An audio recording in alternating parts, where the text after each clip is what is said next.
What's going on, everyone? My name's Eric, and today I have the pleasure of showing you all this. This is a brand new Music Man, Ernie Ball, John Petrucci, Majesty 8-string, and this one belongs to my good friend Andrew Baina. He actually used it on the Lotus tour with his band Carcosa. Obviously, as this guitar just has spent its life on the road through many different climates as well, he asked if I can go and set it up for him and make sure everything was good. And honestly, from a quick fit and finish, just from looking at this thing, it is absolutely stunning. And there's been a lot of us who have been waiting for the day that John Petrucci and Music Man would create an 8-string. And I, for one, am super excited that this guitar is actually out in the world.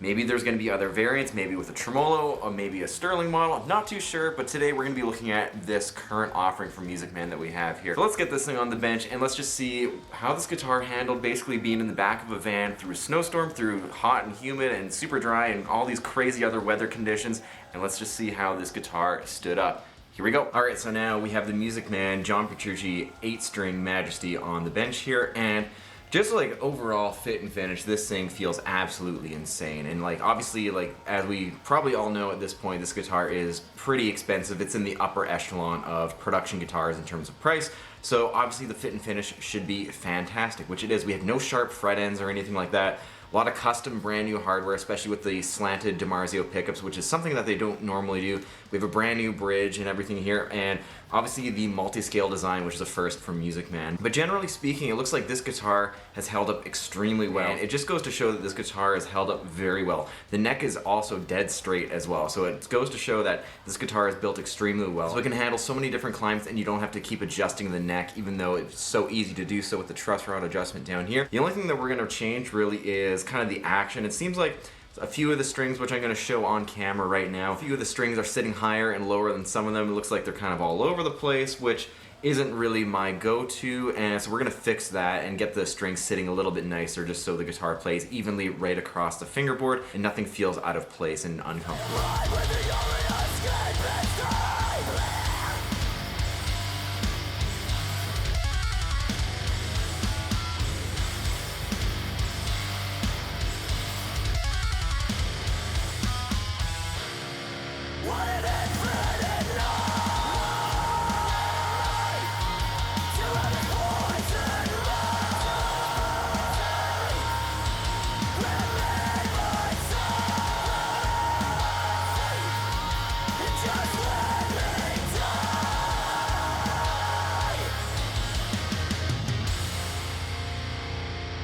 As we can see, we have the bridge cover off of the Music Man Petrucci 8-string right here.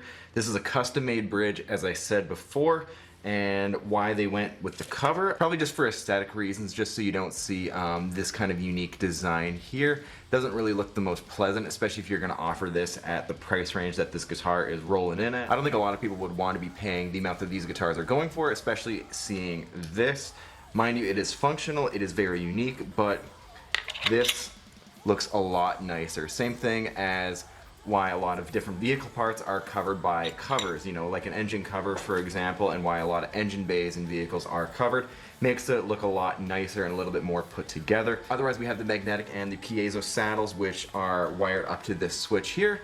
This controls whether you have the magnetic pickups on their own, whether you have a blended acoustic sound, or you have the acoustic sound on its own. Very cool design, very unique as well, and it's very functional as well. It's not a cheap sounding acoustic. It's actually pretty usable as well.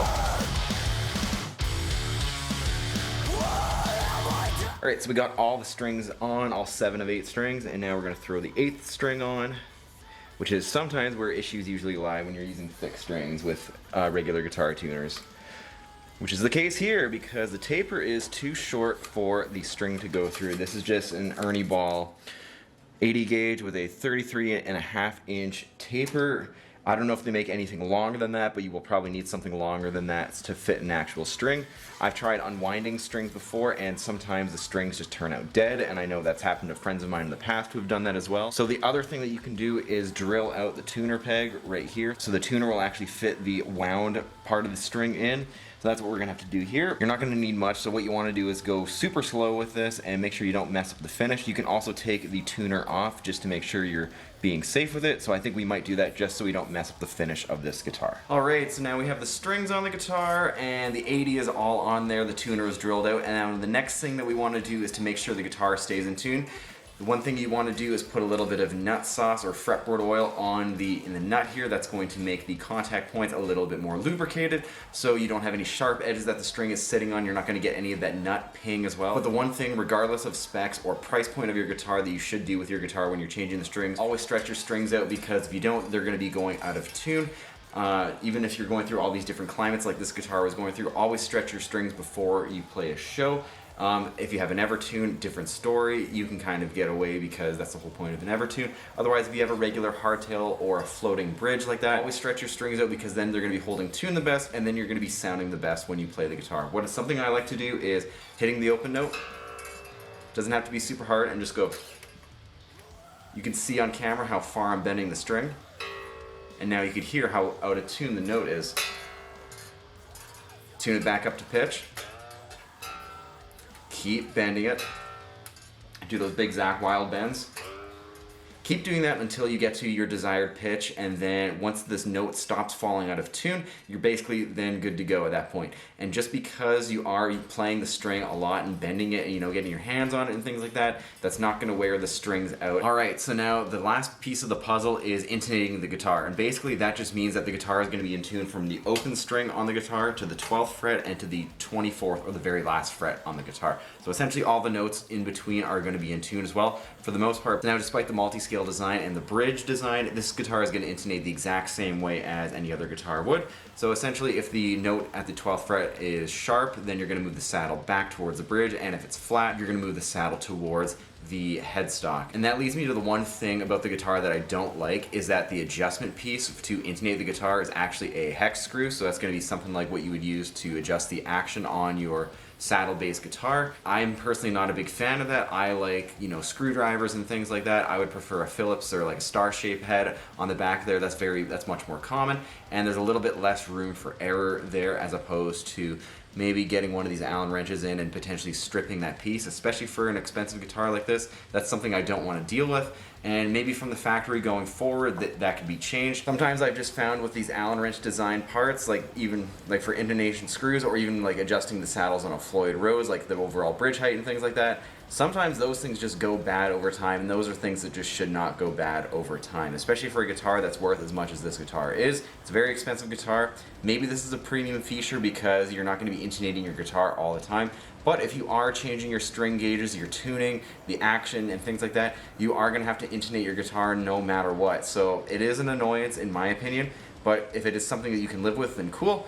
Or maybe you can just change out these parts on your own. But in my opinion, this guitar should have different intonation screws here. That's just my 2 cents. Otherwise, the rest of this guitar is absolutely fantastic. And that goes without saying, nothing in life is perfect. And here we have the Music Man, John Petrucci 8-string Majesty in all of its glory. It's a wicked guitar, and I've had a real fun time playing it and kind of setting it up and getting it all dialed in so far. But let's get into some specs and talk about how great and unique this guitar is. We have a basswood body with a mahogany neck-through design. We have a little bit of a flame maple top right here for this shield. When the Majesty first came out, it was kind of like a carbon fiber top as well. I know that was a very polarizing design choice, especially with the big bright colors at the time of the Majesty's initial release. That a lot of people were very hit and miss with it, and it seems like it has very much grown on people now, especially with the addition of this flame maple piece here. We have 24 stainless steel frets from a 25.5-inch scale side on the high E string all the way down to a 27-inch on the low F sharp, but in this case we have a low D sharp actually. Ebony fingerboard, Schaller locking tuners, a 5/3 headstock design, and even with the additional extra string or 2 strings depending on what your preference of Music Man Petrucci guitars are, the headstock is very proportionate. It doesn't look all blown out like what happens to some extended range guitars when they turn from a 6-string to an 8-string or beyond. We also have custom DiMarzio pickups on here. We have the Dreamcatcher and the Rainmaker. We also have the custom traditional John Petrucci electronics here. We have one volume that controls the humbuckers here. We have the push-push function, which also gives it a 10 to 20 decibel boost. We also have the tone knob back here for the pickups as well. This you can push as well. It'll split the coils to give you kind of like a single coil tone. We then have the back control here. This controls the volume for the Piezo pickup system. Now John has that because there's a lot of acoustic guitar parts in Dream Theater's music, and obviously he can't be doing guitar changes mid-song and things like that, especially when the song has an acoustic section and maybe not a quick break to change guitars mid-song or anything like that. So this is a fantastic way to get acoustic guitar simulation out of a very high quality preamp that's on the back of this guitar that can be, you know, adjustable to your heart's content and still have all the heavy chunky riffs thanks to these DiMarzio pickups as well. We also have a 3-way toggle selector down here that controls changing between bridge, middle, neck, and then up here this toggle switch controls whether you want just the humbuckers, a blend of the Piezo and the humbuckers, so a blend of the acoustic sound and the humbuckers, or just all of the Piezo or the acoustic sounds on its own. We then have the custom Music Man bridge. Another thing too with the paint here, you might be able to see it better in Andrew's video, but there's actually little shards of blue fleck to match the flame maple middle cap here in the paint as well. So under the right light you will actually be able to see a little bit of blue fleck in this black here, and it looks fantastic, and that's all over the guitar as well. The neck is extremely comfy. It's very flat. It's not like my Ibanez 2228, or it's not like my Schecter 8-string. It's very much of its own. It's super comfy. It's very thin, and it just goes with saying that this guitar just stays out of your way, and it honestly is probably the comfiest extended range guitar I've ever played. Even the 6-string Majesty and the 7-string one, they're extremely comfy, and I definitely want to get one of the 3 in my own personal collection for how amazing they are. So what I'm going to do is take this guitar and put it through something that is pretty well accessible to everyone. That's going to be the Neural DSP John Petrucci plugin. That's kind of my go-to plugin for writing and for quick on-the-fly recording like that. It's a $100 plugin. It sounds amazing, and that's kind of what John Petrucci signed off on when he collaborated with Neural DSP, and that is a much more accessible representation of John Petrucci's tone. You're going to hear this guitar with my custom rhythm and lead presets here. It's all on amp 4, the white amp, and then we're going to hear all the clean sounds. That's going to be with the Count of Tuscany preset, and that is one of John Petrucci's presets. And that's about it, and let's hear this Music Man John Petrucci 8-string.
use of the Piezo pickup demonstration, what you're going to hear is this guitar running straight into the Archetype John Petrucci plugin. It's on the preset called the Count of Tuscany, and that's kind of my go-to clean setting for the most part, and I figured I would just use this in a context that I would primarily use it in. Now this is just the humbuckers on their own.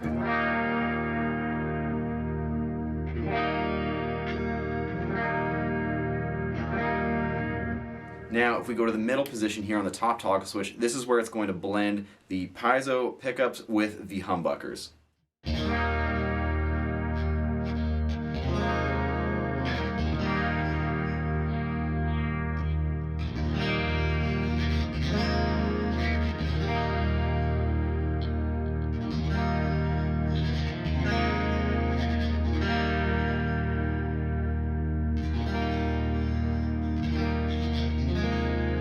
Already you can really hear how unique this guitar already sounds with the Piezo pickup. It just sounds super dreamy, super lush. And then the cool thing is that obviously you can split the coils, which we're going to hear in a second. And also the tone knob that affects the pickups really affects the overall sound as well, because you are adding a lot of warmth to the signal by rolling the tone off, which you'll hear in just a minute.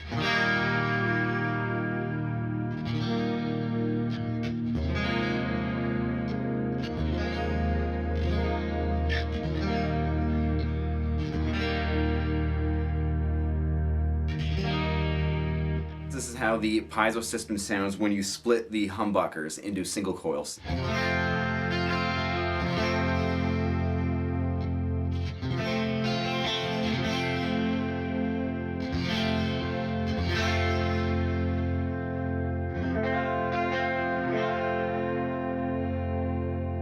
Adjusting the tone controls any further for the Piezo system, that's going to be all done with thumb screws on the back of the guitar. I'm going to get a close-up shot of the control layout of that, and then you can just sculpt your sound even further than what it's already at. And personally, just at a stock factory setting, this sounds fantastic and it is so usable. And obviously for a guitar that's at this price point, it should be extremely usable, and thankfully it is. And last but not least, this is the Piezo system just on its own.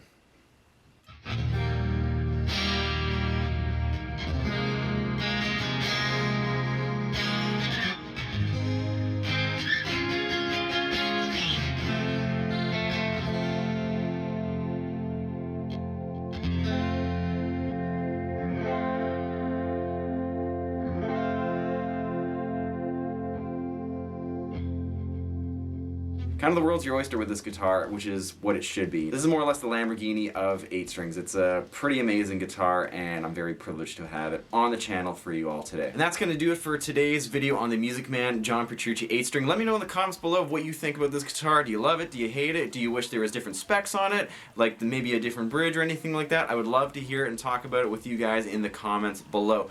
All applicable links down below. If you want to purchase this guitar, click the link in the description below. You can use my Toman affiliate link and you can get this guitar into your arsenal. I feel like this one might end up in my collection at some point. Not too sure when. We'll see if I can find maybe a good deal on one. It's hard to say. And if you like all these kinds of videos like gear demos and setups and everything like that, let me know in the comments below. Consider giving this video a thumbs up if you liked it as well. And if you're new to the channel, consider subscribing. I have tons more content on the channel as well. And with all that being said, thanks for checking this video out, and I will see you next time.